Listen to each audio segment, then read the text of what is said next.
Hello friend, સ્વાગત છે તમારું મારી ગુજરાતી રસોઈ ટિપ્સ ચેનલમાં। તો આજે આપણે બનાવીશું ગરમીમાં પીવાની મજા પડે તેવી હોટલ જેવી ટેસ્ટી મસાલા છાશ। તો ચાલો આપણે બનાવવાનું શરૂ કરીએ। તો મસાલા છાશ બનાવતા પહેલાં જો તમે મારી ચેનલ ઉપર નવા છો તો આ જ રીતની નવી રેસીપી મેળવવા માટે સૌથી પહેલાં મારી ચેનલને સબસ્ક્રાઇબ કરી રાખજો। ચાલો આપણે મસાલા છાશ બનાવવાનું શરૂ કરીએ। તો મસાલા છાશ બનાવવા માટે મેં અહીંયા એક બાઉલ મોડું દહીં લીધું છે। જો તમે થોડી સેજ ખાટી પસંદ કરતા હોય છાશ પીવાનું તો અહીંયા થોડું તમે ખાટું દહીં પણ ઉમેરી શકો છો।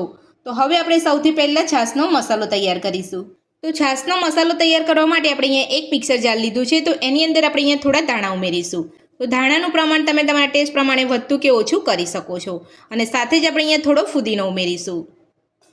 તો આ રીતનો તમારે ફ્રેશ ફુદીનો હોય એ જ તમારે લેવાનો છે। સાથે જ આપણે અહીંયા એક મરચું ઉમેરીશું।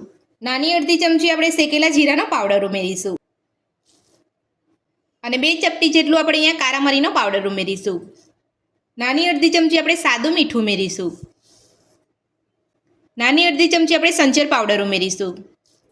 મસાલા આપણે અહીંયા મિક્સર જારની અંદર લઈ લીધા છે। તો હવે આપણે તેની અંદર 1 વાટકી જેટલું પાણી ઉમેરીશું અને બધું સરસ અહીંયા પીસી લઈશું। તો જ્યારે પણ તમે અહીંયા મસાલા છાશ બનાવો ત્યારે તમારે આ રીતે મસાલો કરી પહેલાં તમારે અહીંયા થોડું પીસી લેવાનું છે। ત્યારબાદ જ તમારે અહીંયા દહીં ઉમેરવાનું છે। જો તમે અહીંયા દહીં ઉમેરી દેશો તો જે ફુદીનાના પાન ને અહીંયા મરચું છે એ બરાબર અહીંયા પીસાય નહીં, એટલે તમારે આ રીતે થોડું પાણી ઉમેરીને બધું સરસ પીસી લેવાનું છે। તો હવે આપણે મિક્સર જારનું ઢાંકણ બંધ કરી અને બધું સરસ પીસી લઈશું। તો મિક્સર જારની અંદર આપણે અહીંયા બધું સરસ પીસી લીધું છે। તો હવે આપણે તેની અંદર દહીં ઉમેરી દઈશું। તો જેટલી ક્વોન્ટિટીમાં તમારે અહીંયા છાશ બનાવવાની હોય એ રીતે તમારે અહીંયા દહીં લેવાનું છે। તો બધું જ દહીં આપણે અહીંયા ઉમેરી લીધું છે। તો હવે આપણે ફરીથી ઢાંકણ બંધ કરીને બધું સરસ પીસી લઈશું। તો દહીં ઉમેરીને બધું જ આપણે અહીંયા સરસ પીસી લીધું છે। તો હવે આપણે ચેક કરી લઈશું। તો તમે જોઈ શકો છો મસાલા અને દહીં સાથે સરસ અહીંયા મિક્સ થઈ અને બધું સરસ પીસાઈ ગયું છે। તો જ્યારે પણ તમે ફુદીનો અને લીલા મરચાં અને તમે અહીંયા ધાણા ઉમેરો છો અને બધા મસાલા ઉમેરો ત્યારે તમારે એકવાર પીસી લેવાનું છે અને ત્યારબાદ તમારે આ રીતે દહીં ઉમેરીને પીસવાનું છે।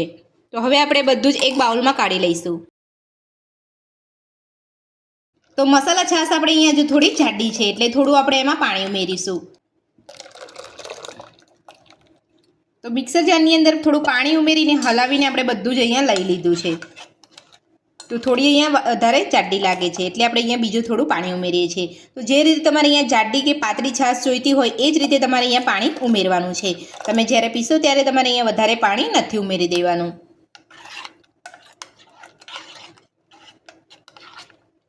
તમે જોઈ શકો છો અહીંયા પરફેક્ટ આપણી છાશ બનીને તૈયાર છે, ના વધારે જાડી કે ના વધારે પાતળી। તો મસાલા છાશ આપણી બનીને તૈયાર છે। તો હવે આપણે મસાલા છાશને સર્વ કરી લઈશું। તો ગરમીમાં પીવાની મજા પડે તેવી મસાલા છાશ આપણી બનીને અહીંયા તૈયાર છે। તો આ ઉનાળાની અંદર તમે મારી આ રીતથી મસાલા છાશ બનાવવાનું એકવાર જરૂરથી ટ્રાય કરજો। આજની રેસીપી પસંદ આવી હોય તો વિડીયોને લાઇક કરજો, ચેનલને સબસ્ક્રાઇબ કરજો, તમારા મિત્રોને જરૂરથી શેર કરજો। Thank you.